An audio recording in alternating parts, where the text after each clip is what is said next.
Македонците не отстапуваат многу во однос на државите од регионот во трошење пари за одмор. Според последните објавени податоци на Државниот завод за статистика, македонците трошат дневно по 20 евра за годишен одмор, кој во просек трае 11 дена. Интересен е податокот дека 75% од македонците не биле на одмор, а од оние 25% кои одат на одмор, 60% патуваат во странство.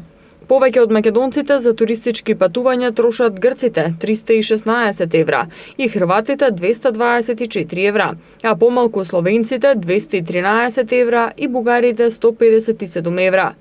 Европејците на туристичките патувања годишно вкупно трошат 428 милиарди евра. Најмногу германците 120 милиарди, французите 71 и британците 61 милиарда.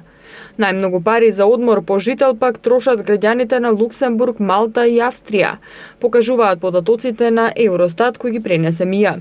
Луксембуржаните трошат во просек по 768 евра за туристички патувања, жителите на Малта по 646 евра и австријците по 607 евра. Најмалку пари за одмор од семејниот буџет одвојуваат литванците, само 107 евра, потоа романците 125 евра и граѓаните на Чешка 129 евра.